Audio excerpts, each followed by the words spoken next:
प्रवेशिका पाठ्यपुस्तक 1 माखनलाल चतुर्वेदी का कवि परिचय। द्वितीय चांदनी सावली हो गई इन सारांश explaining Telugu. Next 5th lesson Makhanlal Chaturvedi का कवि परिचय सुनो बच्चों। Page number 21। माखनलाल चतुर्वेदी भारत के ख्याति प्राप्त कवि। మాఖన్లాల్ చతుర్వేది భారతదేశానికి ప్రముఖమైన కవి, ముఖ్యమైన కవి లేదా ప్రసిద్ధి చెందిన కవి అని కూడా చెప్పొచ్చు. లేఖక్ और పత్రకార్ थे. లేఖక్ అంటే రైటర్, పత్రకార్ అంటే జర్నలిస్ట్. అంటే మాఖన్లాల్ చతుర్వేది కవి, రైటర్ మరియు జర్నలిస్ట్ కూడా. आपकी रचना ఏం అత్యంత లోకప్రియ హుయి. అతని యొక్క రచనలు ఎంతో ఫేమస్ అయ్యాయి లేదా ప్రసిద్ధి చెందాయి.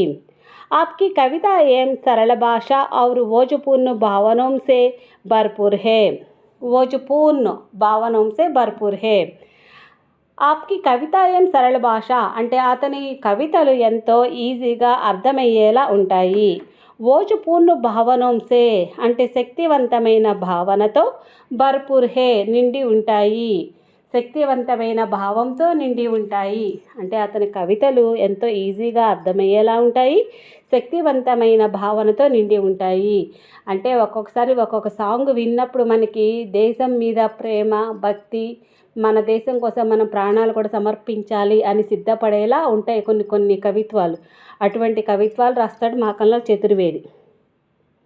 उनकी कविताओं में देश प्रेम के साथ साथ प्राकृतिक प्रेम का भी चित्रण हुआ है. उनकी कविताओं में అతని కవితలలో దేశ ప్రేమ కే సాత్ సాత్ అంటే దేశ ప్రేమతో పాటు ప్రాకృతిక్ ప్రేమ కా భీ ప్రకృతి పట్ల ప్రేమ కూడా చిత్రణ హువా హే వర్ణించబడుతుంది, చిత్రించబడుతుంది. అంటే అతని కవితలలో దేశ ప్రేమతో పాటు ప్రకృతి పట్ల ప్రేమ కూడా కనిపిస్తుంది. ఇస్లియే వే సచ్చే అర్థం మే యుగచారణ్ మానే జాతే హే. అందుకనే అతనిని నిజమైన అర్థవంతమైన యుగచరణ్గా పిలుస్తారు. అంటే అతని కవితలు ఎంతో నిజాయితీతో అర్థమయ్యేలా ఉంటాయి. అందుకనే అతనిని నిజమైన అర్థవంతంగా ఉండే యుగచారణ్ అని పిలుస్తారు. దేశభక్తి, प्रकृति वर्णन आदि साहित्य मानव के विभिन्न पक्षों का इनकी कविताओं में इन देख सकते हैं. దేశభక్తి అంటే దేశం పట్ల భక్తి, ప్రకృతి కా వర్ణన్ అంటే ప్రకృతి గురించి వర్ణించడము, సాహిత్య మానవకే విభిన్న పక్షం అంటే మానవుల గురించి కూడా వివిధ రకాలుగా వర్ణించడం. అంటే పేద ప్రజలు, గొప్పవాళ్ళు, జమీందారులు, కూలి పని చేసుకునేవాళ్ళు, అట్లానే కోపం గల వ్యక్తి, శాంతంగా ఉండే వ్యక్తి, ఈ విధంగా మనుషుల గురించి కూడా వివిధ రకాలుగా ఇన్కి కవితో మే హమ్ దేఖ్ సక్తే హే అతని కవితలలో మనం చూడవచ్చు. आप सन 1943 ఈ మే హిందీ సాహిత్య సమ్మేళన్కే అధ్యక్ష బనే. అతను 1943వ శతాబ్దంలో 1903వ సంవత్సరంలో హిందీ సాహిత్య సమ్మేళనానికి అధ్యక్షునిగా ఉన్నాడు. అంటే కవులు అందరూ కలిసి ఉండేదాన్ని హిందీ సాహిత్య సమ్మేళన్ అంటారు. ఆ కవుల మండలికి అధ్యక్షునిగా ఉన్నాడు. సాగర్ విశ్వవిద్యాలయ ने इन्हें डी लीट की उपाधि ऑप्शन डी लीट की उपाधि से तथा भारत सरकार ने पद्म भूषण की उपाधि से अलंकृत किया. सागर विश्वविद्यालय ने डी लीट की उपाधि అంటే సాగర్ అనే యూనివర్సిటీ మాఖన్లాల్ చతుర్వేదికి డి లీట్ ఉపాధి అనే బిరుదుని ఇచ్చింది. డి లీట్ ఉపాధి అంటే డిగ్రీ, పిహెచ్డి ఇవన్నీ అయిపోయి ఎంతో రీసెర్చ్ చేసిన వాళ్ళకి ఇటువంటి అవార్డు ఇస్తారు. అట్లానే ఇతనికి ఎంతో మనుషుల పట్ల, ప్రకృతి పట్ల ఎంతో అవగాహన ఉంది, ఎంతో రీసెర్చ్ చేశాడు అని అనేసి ఈ డి లీట్ ఉపాధి అనే అవార్డు బిరుదుని ఇచ్చారు. తథా భారత సర్కార్నే పద్మభూషణ్కి ఉపాధి సే ఇంకా భారత ప్రభుత్వం కూడా అతనికి పద్మభూషణ్ అనే అవార్డు కూడా అలంకృతికియా ఇచ్చారు. అలంకరించారు ఇచ్చారు అన్న ఒకటే. काव्य संग्रह हिम किरीटिनी, हिम तरंगिनी, निबंध संग्रह अमीर इरादे, गरीब इरादे, रंगों की होली, आपने प्रभा नामक पत्रिका का संपादन कार्य भी किया. అతని యొక్క కవిత్వాలు హిమ కిరీటిని, హిమ తరంగిణి, నిబంధ సంగ్రహ్ అంటే వ్యాసాలు రాస్తూ ఉంటారు, ఎస్సేలు. అమీర్ ఇరాదే అంటే ధనవంతుల ప్రజలు, గొప్ప ప్రజలు వాళ్ళు. గరీబ్ ఇరాదే అంటే పేద ప్రజలు ఉన్న వాళ్ళ గురించి చర్చిస్తూ అటువంటి కవిత్వాలు. రంగోంకి హోలీ రంగుల యొక్క హోలీ. ఆప్నే ప్రభా నామక్ పత్రికా కా అంటే ప్రభా అనే వార్తా పత్రికకు సంపాదన్ కార్యబీ కియా అంటే ఎడిటింగ్గా కూడా పనిచేశాడు. నెక్స్ట్ సారాంశమే फर्स्ट पैरा सुनो बच्चों। प्रस्तुत कविता में कवि प्रगति को एक स्त्री के रूप में चित्रित करते हैं। ప్రస్తుతానికి కవి ప్రకృతిని ఒక స్త్రీ రూపంలో వర్ణించాడు. చిత్రిత్ కర్తే హే అంటే వర్ణించాడు లేదా చిత్రీకరించాడు అని కూడా చెప్పవచ్చు. ప్రకృతి కే సభీ కార్యకలాపం కా సుందర వర్ణన్ కర్తే హే ప్రకృతి యొక్క అన్ని కార్యకలాపాలను ఎంతో సుందరంగా వర్ణించాడు, ఎంతో అందంగా వర్ణించాడు. కవిత మే కవి నే మానవీకరణ ఏవం ఛాయావాది చింతన కా భీ సుందర ప్రస్తుతీకరణ కియా హే అంటే కవిత మే అంటే ఈ కవితలో కవినే మానవీకరణ్ కవి మానవుల గురించి మానవీకరణ మనుషుల యొక్క హ్యుమానిటీ గురించి, ఏవం ఛాయావాది చింతన కాభి అంటే మనుషుల యొక్క ఆలోచనల గురించి, సుందర ప్రస్తుతీకరణ కియా హై అంటే ఎంతో అందంగా వర్ణించాడు.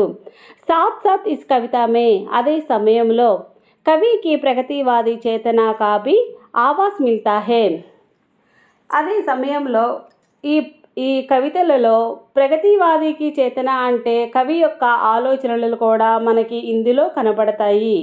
అంటే కవి యొక్క ఆలోచనలు వాళ్ళు రాసే కవితలలో మనకి కనిపిస్తుంది. दूसरा पैरा देखो बच्चों। ప్రకృతి రూపీ నారీ జబ్ సాస్ లేతీ హే ప్రకృతి రూపాన్ని ఒక స్త్రీగా భావించి జబ్ శ్వాస్ లేతీ హే ఆ స్త్రీ శ్వాస తీసుకున్నది, ప్రకృతి శ్వాస తీసుకున్నది, బ్రీతింగ్ తీసుకుంది. ఉస్ సాస్ మే అనేక ప్రశ్నోं का आभास मिलता है ఆమె తీసుకున్న ఆ శ్వాసలో ప్రకృతి అనే శ్వాసలో ఎన్నో ప్రశ్నలు వచ్చాయి. అనేక ప్రశ్నों का आभास मिलता है కవి को लगता है कि కవికి ఏమనిపిస్తుందంటే ఇస్ సాస్ మే సంగీత్ హే ఆమె శ్వాసలో సంగీతము ఉంది. और उस संगीत में व्यथा है కానీ ఆ సంగీతంలో బాధ ఉంది. వ్యథ అంటే బాధ. वह पागल जैसी होकर आकाश के तारों से मिलने जाती है పాగల్ అంటే పిచ్చి అనమాట. వహు పాగల్ చేసి హోకర్ కానీ ఆమె పిచ్చి దానికి మళ్ళీ ఆకాష్కే తారంసే ఆకాశంలోని చుక్కలను మిల్నే జాతి హే కలవాలనుకుంటుంది. ఆమె శ్వాసలో సంగీతం ఉంది, ఆ సంగీతంలో బాధ ఉంది.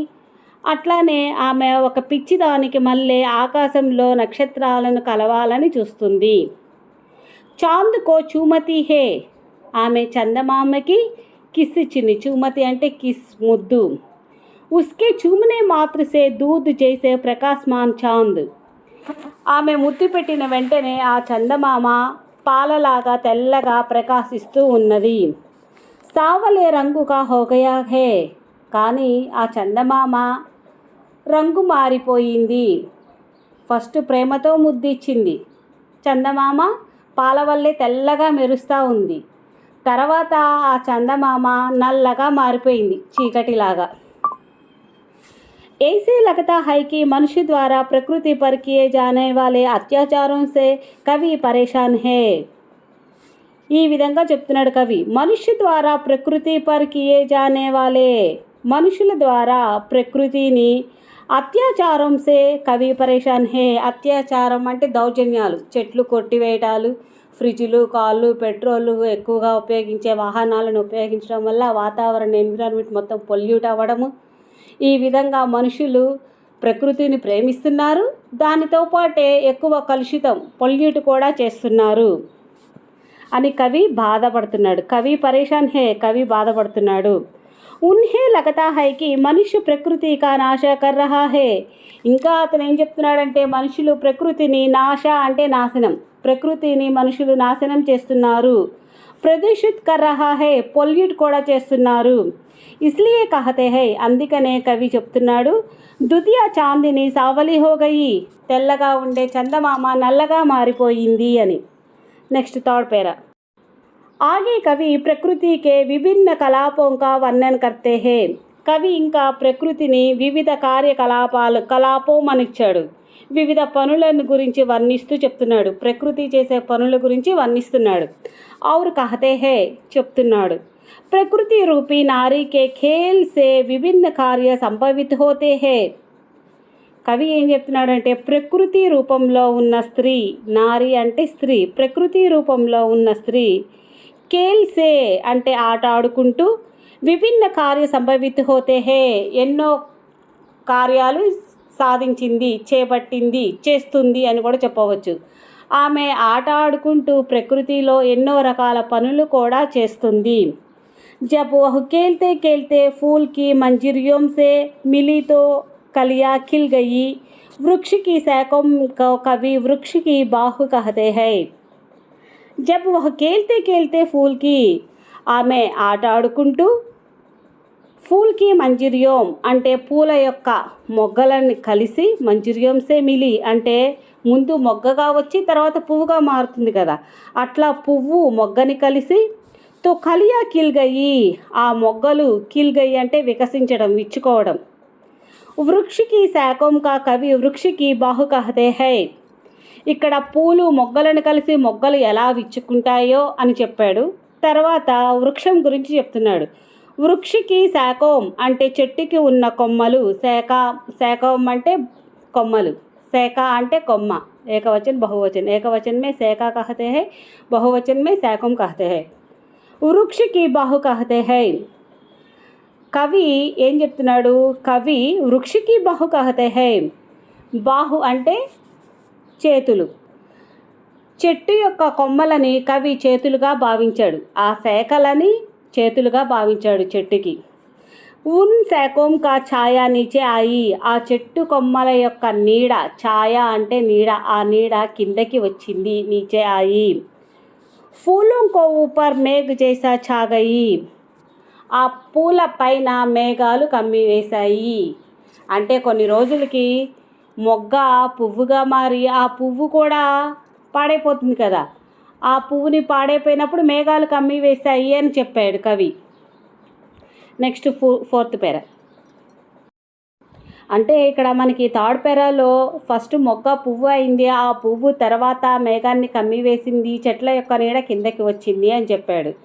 అంటే ఫస్ట్ ఎంతో అందంగా పువ్వు ఉంది, మొగ్గ ఉంది, ఆ మొగ్గ విచ్చుకున్నది, ఆ విచ్చుకున్న పువ్వుని మేఘాలు కమ్మివేశాయి. అంటే మనం ఎంతో ఇష్టపడే పూలు కూడా మనం వాటిని తెంపి తల్లో పెట్టుకోవటము, పూజకి ఉపయోగించడం, అలా చేసి ప్రకృతిని అట్లా కూడా మనం పొల్యూట్ చేసినట్లే కదా. ఆగే కవి కో పక్షిयों के उड़ान में प्रकृति के सौंदर्य का आभास होता है.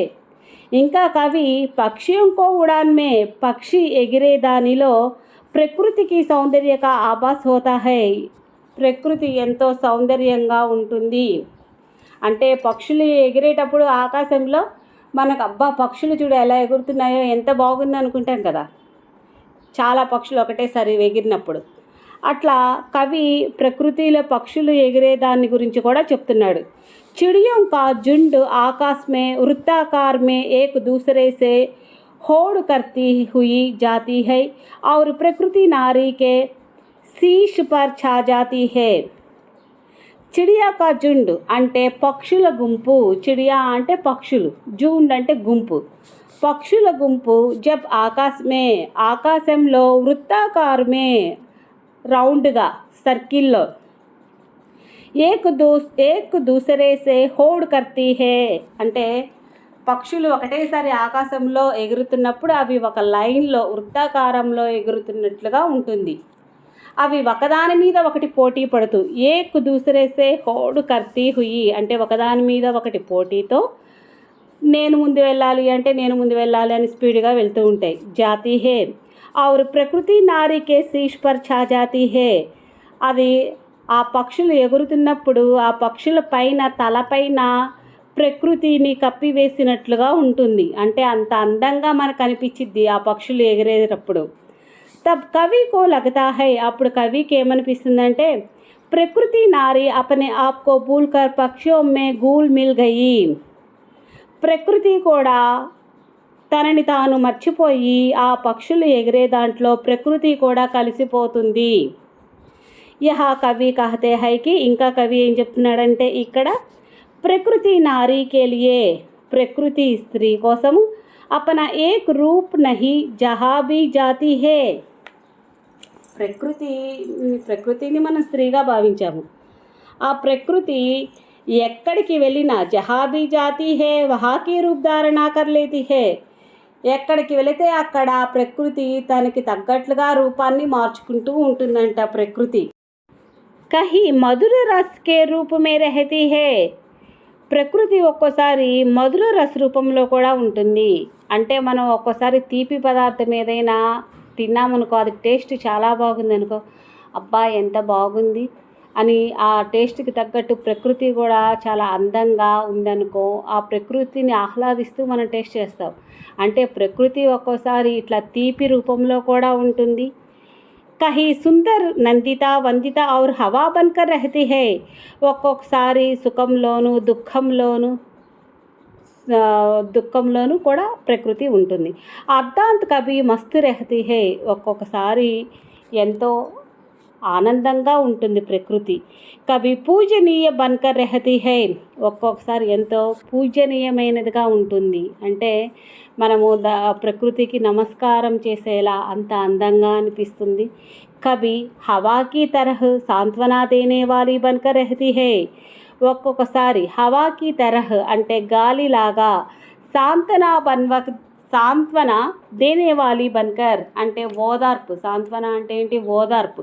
ఒక్కోసారి ఓదార్పు ఇచ్చేదానిలాగా ప్రకృతి మనకు అనిపిస్తుంది. ఒక్కోసారి మనకి బాధ వేసినప్పుడు మనం ఏం చేస్తాము, మేము ఒంటరిగా కూర్చొని బాధపడుతూ ఉంటాము. ఆ టైంలో మనం ఒక అందమైన పక్షిలో, చెట్లో, పువ్వులో, జంతువులో ఏదో ఒకటి చూసామనుకో, మన బాధని మర్చిపోయి మనకి సంతోషాన్ని ఇస్తుంది. అదే ప్రకృతి. అంటే మనకి తెలియకుండానే మనము ప్రకృతిలో నివసిస్తూ ఉన్నాం కాబట్టి ప్రకృతి అనేది ఒక్కోసారి సుఖాన్ని, దుఃఖాన్ని, ఆనందాన్ని, కష్ట నష్టాలని ఇస్తూ ఉంటుంది. మనకి ఓదార్పును కూడా ఇస్తుంది అని కవి చెప్తున్నాడు. నెక్స్ట్ ఫిఫ్త్ పేరా प्रकृति नारी अचानक फूलों पर चहचहाहट करने वाले छोटी सी पक्षी बनकर फूलों पर दिखाई पड़ती है. ప్రకృతి అనే స్త్రీ అనుకోకుండా పూల మీద కిచకిచలాడే ఒక చిన్న పక్షిలాగా పూల మీద కనిపించింది. फूलों को अंदर तक जाकर उसका स्वाद लेते समय लगता है कि वह फूल की सहचारी बनकर उसी में लीन हो गई. फूलों के अंदर तक जाकर పువ్వు లోపలి వరకు వెళ్ళి उसका स्वाद लेते समय लगता है कि ఆ టేస్ట్ పువ్వు లోపలికి వెళ్ళి, పువ్వు లోపల మధురంగా తీయగా ఉంటుంది కదా, ఆ లోపలికి వెళ్ళే సమయాన ఉస్ ఫూల్కి సహచారి బన్కర్ ఆ పువ్వు యొక్క ఫ్రెండ్గా మారి ఉసీ మే లీన్ హోగయి ఆ పువ్వు లోపలే లీనమైపోయింది ఆ స్త్రీ. ప్రకృతి అనే స్త్రీ ఆ పువ్వు లోపలే లీనమైపోయింది. కవి ఉస్సే పూచితే హై, కవి అడుగుతున్నాడు, వృక్షనే తుమ్సే క్యా కహా, ఆ వృక్షము నీతో ఏమి చెప్పింది? తుమ్ క్యో ఉసీమ్ మే లీన్ హోకర్ సే గయి, ఎందుకు ఆ పువ్వులోనే లీనమైపోయావు? ఉన్కో ఆభాస్ హోతా హై కి ప్రకృతి నారీకో కహీ ప్యార్ మిల్ గయా.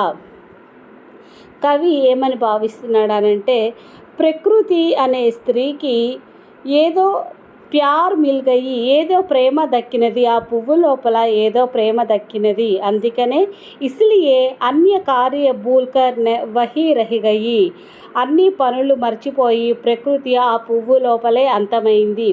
అంటే పూలు కొన్ని చెట్లకి వచ్చి మళ్ళీ తర్వాత అవి పాడైపోతుంటాయి కదా, వాటి టైం అయిపోగానే ఎక్స్పైరీ డేట్ రాగానే అవి పూలు పాడైపోతుంటాయి. అట్లా ప్రకృతి కూడా ఆ పువ్వు లోపలికి వెళ్ళి ఆ మధురాన్ని స్వీకరించి తర్వాత అంతమైపోయింది. మిగతా పనులు మర్చిపోయావు నీవు అని ప్రకృతిని ప్రశ్నిస్తున్నాడు కవి. నెక్స్ట్ సిక్స్త్ పేరా कवि प्रकृति के विभिन्न लीलों को देखकर आनंदित होते हैं. ప్రకృతి చేసే వివిధ పనులను చూసి ఎంతో ఆనందిస్తాము.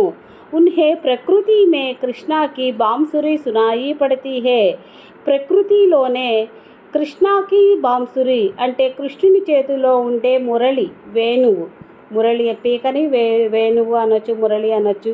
ఆ మురళి నుండి వచ్చే సంగీతాన్ని సునాయి పడతా హై వింటాము. ప్రకృతి కే హర్ ఏక్ చలన్ జూల్నే జైసే ప్రతీత్ హోతా హై. జూల్నే అంటే ఉయ్యాల ఊగినట్టు. మనం ఆ వేణువు నుండి వచ్చే సంగీతము వింటున్నప్పుడు మనకి ప్రకృతి అనే ఉయ్యాలలో ఊగుతున్నట్టుగా అనిపిస్తుంది. ఆకాశ్ మే, పవన్ మే, ఆగ్ మే, పంచభూతోం కే మిల్నే మే ప్రకృతి కో బోల్ కా ఆవాస్ మిల్తా హై. ఆకాశంలోను, పవన్ అన్న హవా అన్న ఒకటే, గాలిలోను, ఆగ్ మే మంటలోను, పంచభూతం అంటే పంచభూతాలలోను, మిల్నే మే ప్రకృతి కో బోల్ ఆవాస్ మిల్తా హై. ప్రకృతి యొక్క మాటలని మనము వినవచ్చు. ఎందులో? ఆకాశంలోను, గాలిలోను, మంటలోను, పంచభూతాలలోను ప్రకృతి అనే మాటలను మనము వినవచ్చు. జహా స్నేహ హై వహా ఉన్హే లగతా హై కి ప్రకృతి రాగిని బన్కర్ గా రహీ హై. అంటే జహా స్నేహ హై, ఎక్కడైతే స్నేహము ప్రేమ అనేది ఉంటుందో, వహా ఉన్కే లగతా హై కి ప్రకృతి రాగిని బన్కర్ గా రహీ హై, ఎక్కడైతే స్నేహము ప్రేమ అనేది ఉంటుందో అక్కడ ప్రకృతి ఒక రాగం, రాగిని అంటే రాగం అన్నమాట, ఒక సంగీతంలాగా ఉంటుంది. 7th పేరా. కవి పూछते హై, కవి అడుగుతున్నాడు, శిఖర్ జో భూమికి ఉంగలియా జైసీ హై ఉన్కో క్యా హువా. ఉంగలియా అంటే మామూలుగా ఫింగర్స్, కానీ ఇక్కడ వేళ్ల నాటి ఇయర్స్ అన్నమాట. శిఖర్ అంటే ఎన్నో సంవత్సరాలు గడిచిన దాన్ని శిఖర్ అంటారు. అంటే ఎన్నో సంవత్సరాల నాటి నీ యొక్క శిఖరాలు అంటే నీ యొక్క గుర్తులు ఏమయ్యాయి అని కవి అడుగుతున్నాడు ప్రకృతిని. వే క్యోం హిల్నే ఔర్ తిల్ మిలానే లగే. మరి నువ్వెందుకు వణుకుతున్నావు?